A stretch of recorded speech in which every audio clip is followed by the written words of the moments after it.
Well, good morning, everybody, and welcome to Thursday. I trust that you are having a decent week so far and welcome you to the Daily Dose this morning. I don't have a lot on the agenda this morning, just wanted to just visit with you for a little while this morning, check in to see how you're doing, how are things progressing in your world and your life, and recognize that we're all dealing with different issues and stuff that is going on. And we're dealing with a level of anxiety, we're dealing with a level of stress that I know has to be just weighing on each of you. And just want to take a moment and tell you I feel what you're feeling. I know what that is, and want to encourage you this morning that we're going to get through this, and we can continue to get through this, even though it seems to be a bumpy road that we are on right now. So, well, good morning to you and welcome, Janet and Vanda. Thank you for checking in with me this morning, and just wanting to just talk for a little bit, just see how you guys are doing. Questions or concerns that you may have that I can help you with today on this No Agenda Thursday. So, uh, uh, yes, I have something that we could talk about, but I want to see what's on your heart and mind. Hi, Susan. Good to see you. Thank you for checking in and being here with us as well. So, yeah. So, here we are. Good morning, Kay. Good to see you. Welcome this morning. I know others are joining in, probably waiting to see what's the topic for today. Well, you tell me. What is the topic for today? You tell me, and we'll talk about it for a few minutes. Meanwhile, I finished my coffee, and now it's time for me to start on my water and make sure I get my proper amount in me for the day. Vanda, you're right. That is exactly right. And some of the things that I've been trying to help all of us understand is some of the ways and means of doing that, and recognizing that trusting in God is exactly what we need to do.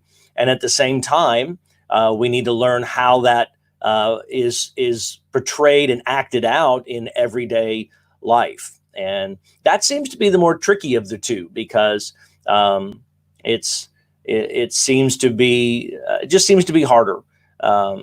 It's easy for me to make a statement, and sometimes it's harder to live that out than it is to say it. And it goes back to that old statement: it's easier said than done. And I think that's where we are in many ways. So, hi Norma, and hi Ann, Mike. Good to see you guys this morning. Thank you for checking in, as we're just developing a topic this morning and just trying to work through some of these things just to give us a lift as we approach the weekend. Speaking of the weekend, we are having on-campus worship.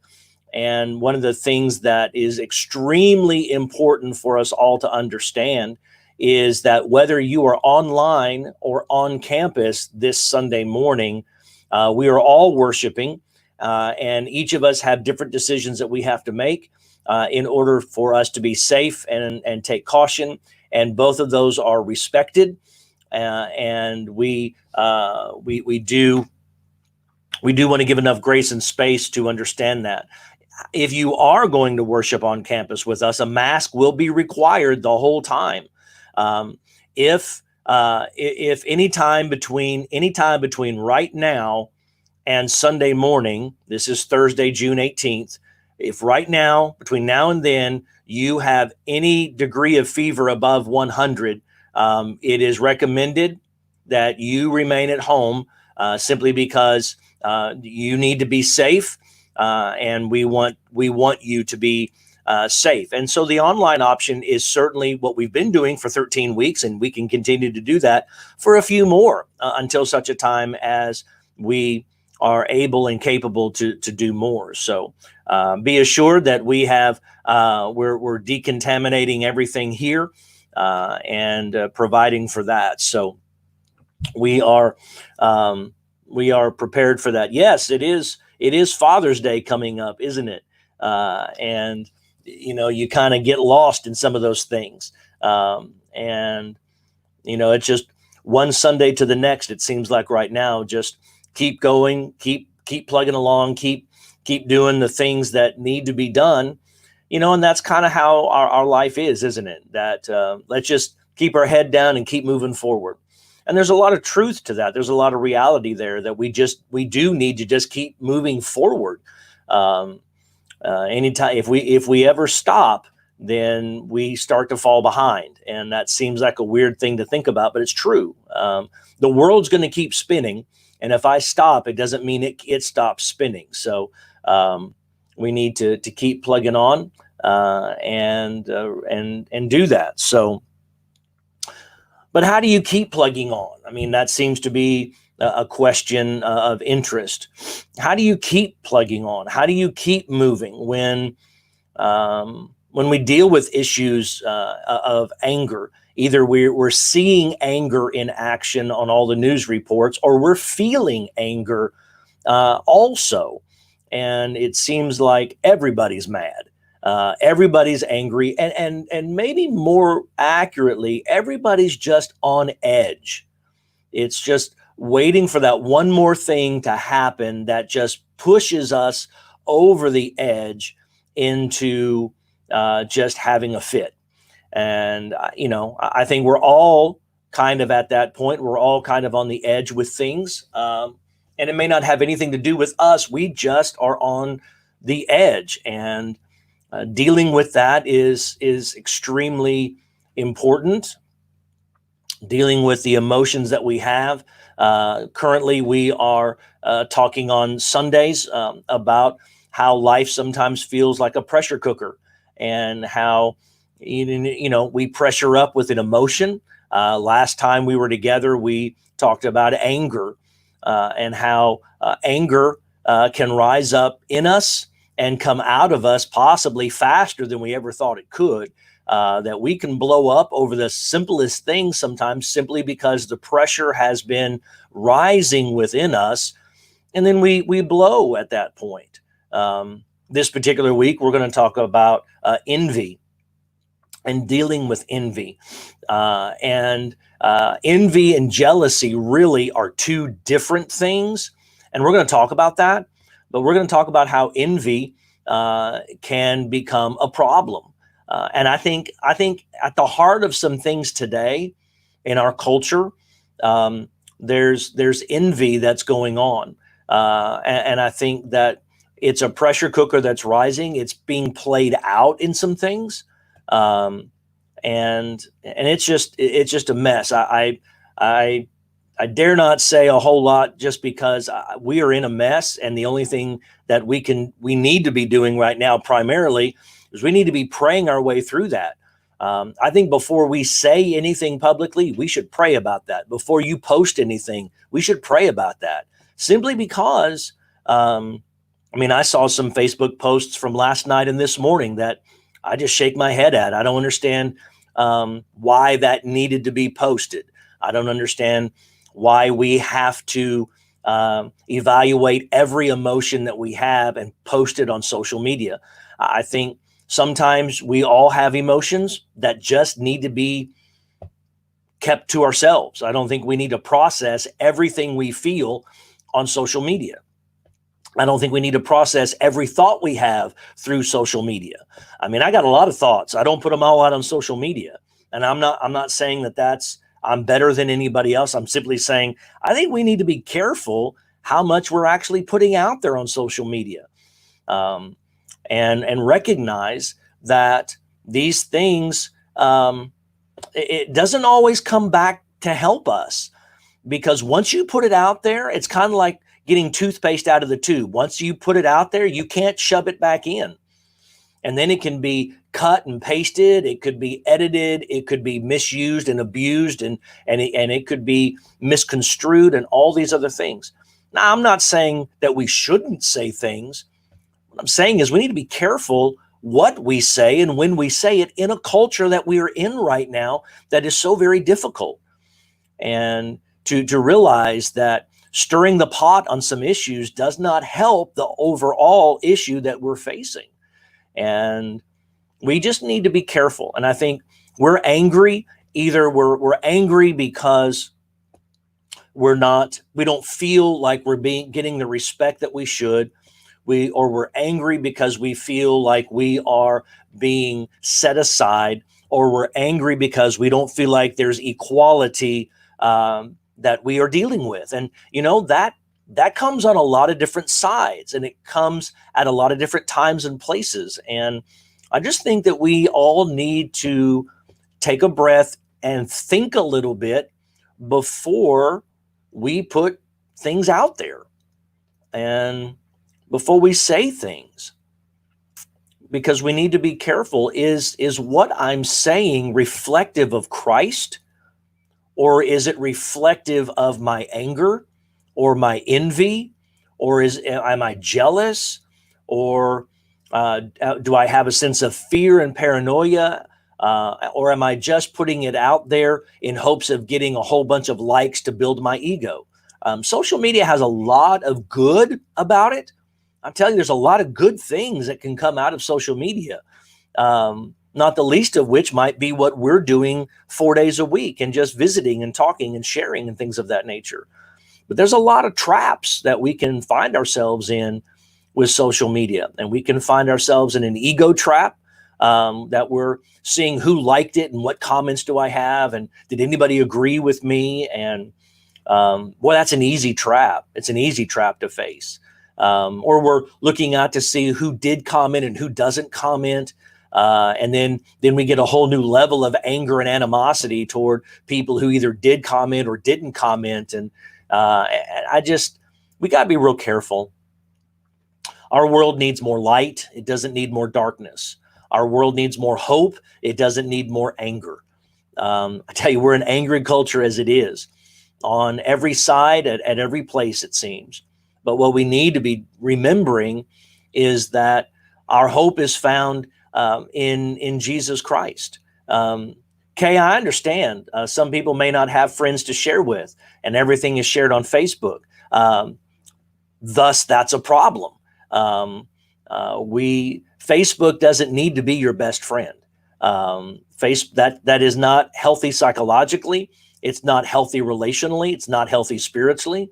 If Facebook is your very best friend and that's who you share everything with, we need to talk, because not everything that you're feeling needs to be processed through social media, whether that is TikTok or Facebook or Instagram or whatever your pleasure is on social media. I think most of everybody that listens here is probably Facebook related. I work with a lot of other people that are on Instagram and saying all kinds of things and posting all kinds of things. And I don't know. We just need to be real careful that what we put out there publicly is reflective of the Christian position and perspective that we should have. It's not white, black, brown, yellow. It is not about that. It's about Christ. Is what I'm putting out there Christ-like? It doesn't mean that Christ didn't get upset about things, but the way that I'm putting things out there, is it being done in a Christ-like manner? Is what I'm putting out there reflective of biblical positions and stances? Is how I'm responding to things that other people put out there, is it helping to stir the pot of anger, envy, jealousy, fear, and bitterness? Or is it working to reduce those things? And we got to, and that's part of the things that we have to be careful about. It's easy to feel like we've been abandoned and we're lonely and these things. And it's easy to say, well, put your hope and trust in God. Man, that's easy to say. Great advice. But how about we start to consider, hey, how can I walk with you through that? How can I be in community with you? How can I be in relationship with you through this crisis and through this process? Um, and I think the building of community and the desire for community, the desire for a loving, caring, respectful community is what most people are looking for. And having areas of disagreement doesn't disregard community. Community is community. It's kind of like family. We don't all agree in our family, but we're still family, and blood's thicker than water, that kind of idea. And to realize that we're going to be in disagreements at times with one another, but at the bottom line, we are to still love one another. And I mean, Peter would tell us to, by every means possible, be at peace with one another. When we get through this series of Pressure Cooker, we're gonna, at the end of July, we're gonna start a new series, and it's gonna be called Skin in the Game, and it's gonna be talking through Second Peter and looking at how he says, by every way, by all means, do your best kind of idea. Put some skin in the game. Be a part of the process. And that's something that is of critical importance right now. That for any organization, specifically ours, as we talk about these things, if we're going to not just survive this, but if we're going to get through this crisis and these moments and be able to thrive on the other side of it, we're going to have to make some adjustments and realize that we all have to be a part of what's going on. We're all going to have to be a part of how this thing runs, and we're all going to have to be more selfless and be looking toward the needs of other people, and that's everybody. That's being in community. That's loving one another and looking out for the other's best interests.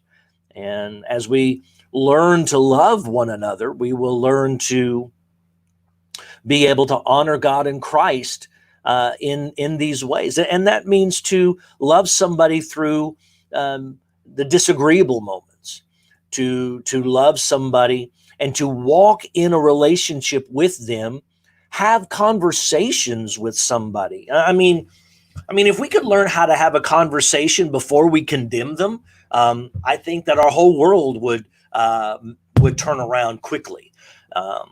But if I want to condemn somebody and then try to have a conversation with them, well, nobody likes that. We don't like that. They're not going to like that. And so we've just got to be careful to recognize. There's all kinds of scriptures that you could go to give help and assistance. I mean, you can do a Google search on one another passages in Scripture, and just look at how all of the one another's are. I mean, there's a bunch of them.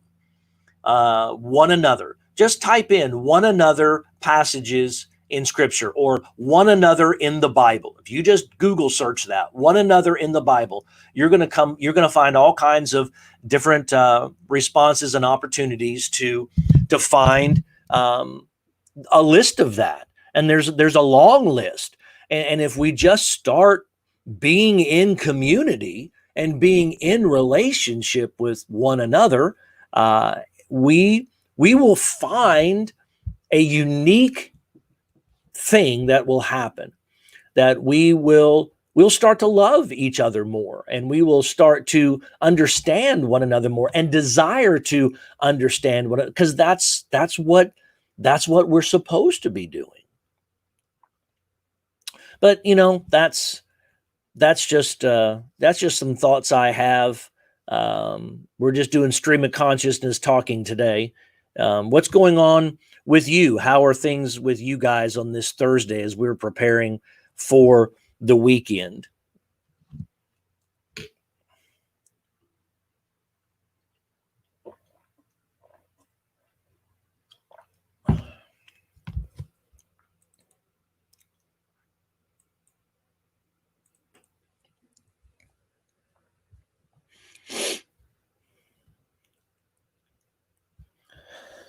So this weekend, I'm going to be at my place anyway.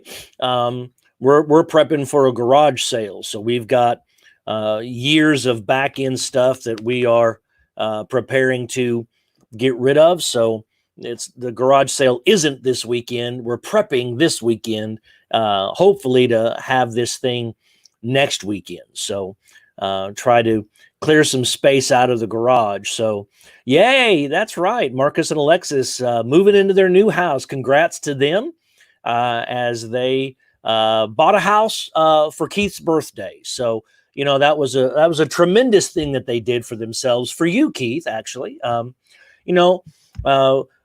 moving the eldest out of the house, is that a birthday gift? I don't know. I don't know if that's a birthday gift or not, but I guess we can count it as that, right? As we do that. Miss Ann, I know that you are thankful for friends. This last year has been tough. This last year has been a brand new experience, and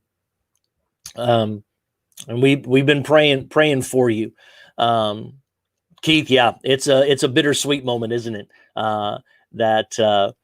Yeah, you get some space in the house, but that means he's an adult and on his own. And that's a whole new feeling that you're years ahead of me on. I'm just now sending my first one out of the nest just to go to school. So you've done that 2 different times and you're working on your third. So you've got some experience there I don't have. So Kay, Bella's car is something to pray about. Yes. If I could drop kick it into the next decade, I'd be happy. But we've got some plans. We're working on some options of some things, and so it is what it is, and that's the risk you take, just getting up every day. So that's just part of it, and so. Anyway,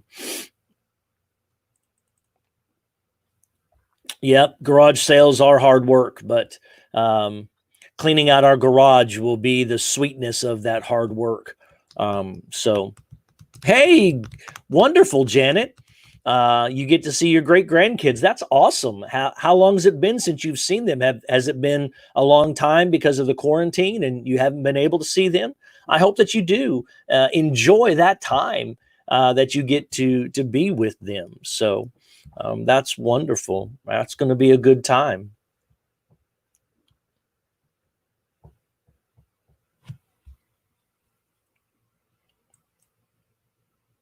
That's good. I'm glad, Janet. I'm glad that you guys are going to have that time and be able to share that with them.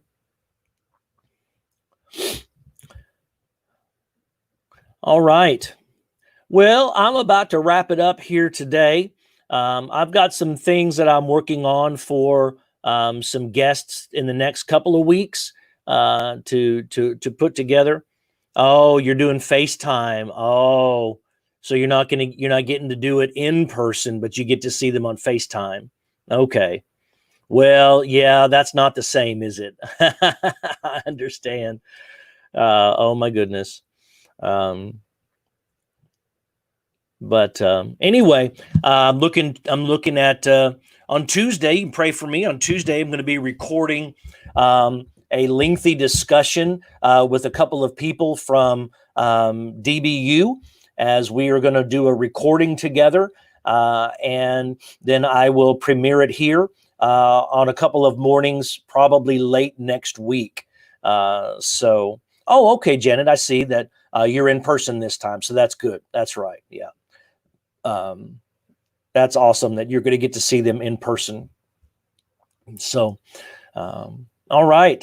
Well, I'm going to go. This Thursday is, got a lot going on, as we always do up here at the church. There's things going on every day, and it's really interesting because I'm just as busy now as I was 4 months ago. We're just busy doing different things. And it's easy to stay busy. I'm doing a lot more video and video editing than I was before, but that's okay. And actually, as we move forward, even if as we move out of COVID, I'm really thinking that there's going to be a need for us to continue to do a lot of video work and to keep up with those kinds of things. So look forward to that. And as I continue to decide what it is I do and what it is I don't do. I don't know what's playing. My watch just turned on. That's awesome. My watch just decided to start playing music. That's fascinating. But anyway, yeah. So it's a whole new world. We keep hearing that, right? It's the new normal. We keep hearing that, right? Well, it is. It is. Things are different. There's a lot of people that have figured out I can get online even though I didn't think I could, and that's part of it, is learning that we can get online and that it's not as hard as we thought, and it's not the mark of the beast that we thought it was. So, hey, maybe I can find some good about getting online. And so we've readjusted our website to meet your needs. We've readjusted some of the time frame and what we do up here to help meet your needs through online worship and through video. If you want to know some of the things that we've been doing that I've been involved in, go to fbccrowley.org and click on the Elevate button in the menu. And you can look at some different videos that we've been doing for our kids, whether it's midweek services. The last couple of weeks, we've been working on some Sunday school lessons as our 1st through 6th grade teachers have been coming up, and we've been filming them and putting those things together. In fact, I'm uploading 2 of them today so that we're prepared for Sunday and dealing with that. So thanks, Kay. Well, I need to go, but hey, it was great getting with you today. It's so I enjoyed just having a little bit of conversation with you. And you guys have a great day, a great weekend. I'll see you online or on campus. God bless, Godspeed, and you guys have a great Thursday.